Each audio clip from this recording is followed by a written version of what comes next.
It might seem a little weird to think, but it's been 4 whole years since Tom Holland's Peter Parker made his debut in Captain America: Civil War. It was a huge surprise at the time, with many writing off the prospect of Spider-Man ever crossing over into the Marvel Cinematic Universe as a pipe dream, one that had about as great a chance of happening as an Avengers/X-Men crossover. Oh, how the times change. Since 2016, audiences have seen Holland suit up as Spider-Man on 4 further occasions, twice in his own Spider-Man movies, and twice again in Avengers: Infinity War and Endgame. For the most part, this latest rendition of the Wallcrawler has proven a hit with fans, with Holland, bolstered by talented co-stars Zendaya and Jacob Batalon, having been able to capture the youthful energy of Peter Parker in a way previous actors haven't quite managed, although for good reason, which I'll get to shortly. All this said, there are a few things to find uncomfortable about the newest version of Spider-Man. It's kind of been weighing on me for a while now, so I'm Ewan, this is What Culture, and here are 8 things nobody wants to admit about the MCU's Spider-Man. Number 8. Peter's personality and story were taken straight from Miles Morales. Okay, so you know that youthful energy I mentioned in the introduction? That's not really Peter Parker. Although he was far from a stick in the mud in the comics, Pete was very much a wallflower in the original Stan Lee Steve Ditko run, later developing a more outgoing personality when he became a part of the friendship group that comprised Harry Osborn, Mary Jane Watson, Gwen Stacy, and Flash Thompson. He might be a bit of a meme these days, but Tobey Maguire has still done the best job of capturing Peter's shy awkwardness in live action. Which brings me to the MCU's Peter Parker. It's impossible to tell what was going through Marvel and Sony's heads when they were drawing up plans to reboot Spider-Man, but it's more than obvious that Miles Morales must have crossed their minds. How so? Well, because the new Peter Parker has literally taken so much from Miles, including his more excitable personality, his relationship with the Avengers, and even his best friend Genki, who was changed to become Ned Leeds in the films for some reason or another. After 2 separate film franchises had Peter in the role of Spider-Man, one has to ask why Marvel and Sony didn't just make the MCU Spidey Miles in the first place. Number 7. He's no longer a working class hero. Okay, so ripping off the backstory and personality of Miles Morales is pretty dreadful, but do you know what else is dreadful? How the MCU has transformed Peter Parker from a working class hero into the successor of a billionaire tech mogul with near limitless resources. Peter Parker has always been from a working class background. He doesn't come from money, and his responsibilities as Spidey have always made it difficult for him to get any kind of financial security. He has a heart of gold and constantly tries to help others, and he does so from a fairly precarious position. The newer MCU Spidey films make only cursory attempts at diving into this dynamic. Civil War shows how he's been struggling to get the right equipment for school, and it's clear that there isn't much money in the May household. But this is immediately offset by the fact he's swinging around in millions of dollars worth of equipment. Peter's status as a working class character is further eroded in Far From Home, where he's granted access to an unending array of weapons, gadgets, and resources. There's a great message about not rushing into certain responsibilities at a young age, but the film ends with Peter fully assured of his Neo-Stark status, fashioning his own suit using Stark tech, and retrieving the Edith glasses off Beck for his own use. Number 6. He's only been used as a vehicle to process Iron Man's legacy. Just to qualify everything in this entry, Spider-Man: Homecoming and Far From Home are good comic book films.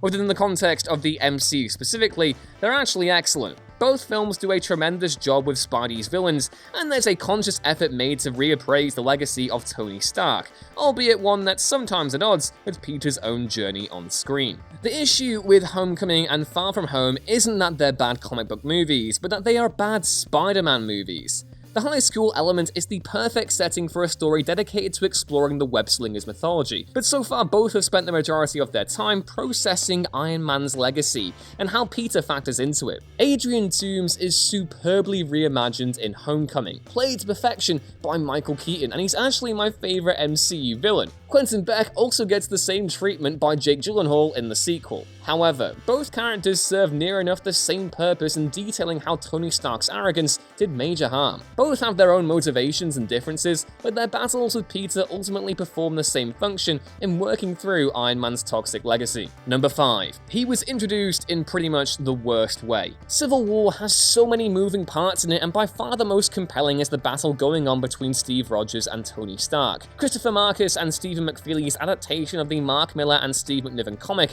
is a noticeable upgrade in that it dedicates the time to unpack Tony's feelings, injecting some moral ambiguity into an issue that was decidedly more black and white on paper than on film. Factor in the relationship between Steve and Bucky, the arrival of Black Panther and Zemo, and the conflict between all the heroes, and you do have to wonder whether or not it was the best place to introduce Spider-Man. By introducing Spidey as Stark's muse in Civil War, Sony and Marvel effectively locked the character into one path. His costume, his motivations, everything is defined by Iron Man and the Avengers from that point on. Number 4. He's given access to a fleet of killer drones, and it's played for laughs? Far From Home is all about Peter Parker dealing with being given a huge responsibility. Power, responsibility, it's the bread and butter of Spidey's comics. And while Far From Home does make good on movements to unpack that it's sometimes okay not to accept certain responsibilities if you don't feel capable, Peter still ends the film in possession of the most ridiculous device in Iron Man's arsenal. As Peter is getting to grips with said device, he uses it to try and intercept a risque photo that makes it look as though he was getting frisky with a femme fatale, which Brad Davis intends to send to MJ. Instead of merely intercepting the message though, Peter unwillingly accesses an orbital defense system that deploys a killer drone to murder his classmate, and it's all just sort of played for banter? Just think about it for a second. Tony Stark dies and decides to give Peter access to an arsenal large enough to invade a small country. Peter nearly kills a classmate with it, and the whole thing is laughed off like some nervous escape. Peter takes the glasses at the end and so clearly intends to use them again in some capacity, but doesn't the idea of a version of Spider-Man who can kill indiscriminately and at the push of a button not make you feel a tad, uncomfortable? Number 3. The Uncle Ben Conundrum. Up until recently, there were a few constants audiences could expect in comic book movies. Every Batman film would feature Thomas and Martha Wayne being murdered in Crime Alley, and when it came to Spider-Man, Uncle Ben simply had to die. Now, it's important to put all of this into context. The MCU's Parker had recently followed the Amazing Spider-Man series of films that, save for the chemistry shared between leads Andrew Garfield and Emma Stone, were pretty forgettable. On top of the rush to ape the MCU and create a new Spider-Verse, the reboot was also criticized for retreading familiar ground, showcasing the death of Uncle Ben as Spidey confronts a villain close to his family, as had previously been the case in the Sam Raimi film from 2002. It was with these films in mind that Marvel and Sony opted to ignore Uncle Ben completely in Spider-Man Homecoming, but not without cost. Uncle Ben's death is a pivotal moment in Spider-Man's origin. Without his famous words that with great power must also come great responsibility, or Peter's selfishness resulting in his death, the character loses something really vital. This isn't to say that Marvel had to show Uncle Ben's death in their rebooted Spider-Man, but rather that it becomes a problem once you consider Peter's age. It makes no sense to gloss over such a tragic and indeed defining moment in the character's life. Number 2. He's treated more like a commodity than an actual character. This is potentially a little bit cynical, but when looking at Spider-Man on the big screen now, he definitely seems more like a commodity than a flesh and blood character who serves an essential narrative purpose. At the end of the day, films are meant to make money. Superhero films typify that mindset the most, and that they've been at the forefront of popular culture for well over 2 decades. I'm not going to pretend that other heroes aren't great sodding money-making machines that producers aren't desperate to acquire.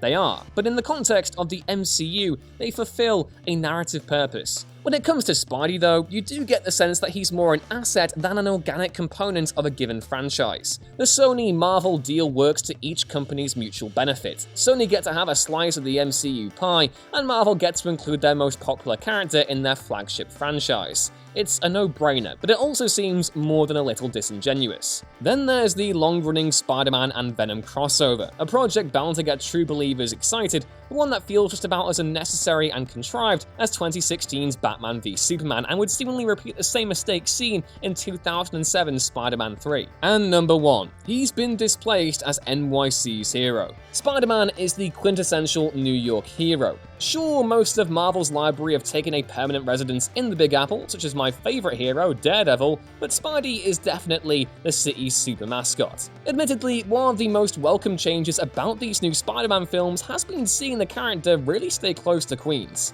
It's Peter's home, and the opening montage in Homecoming really does a great job of setting the stage for how Spidey is owning the friendly neighborhood title. All that said, both Homecoming and Far From Home have uprooted the Wallcrawler from his familiar stomping grounds. The former features a class trip to Washington, D.C., while the latter sees Peter and co go on a school vacation all across Europe. It's pleasant enough seeing Spidey get out of his comfort zone, but without the New York link, something is definitely missing. Far From Home ends on a note that suggests Peter will finally get back to the Big Apple, but for now, it's clear that the next film has a lot of catching up to do. But I want to know what you all think of the MCU Spider-Man down in the comments below. Are you a fan, or have Sony and Marvel made some noticeable missteps? That's all for now though, hope you have a great day wherever you are, and I'll see you next time. Bye!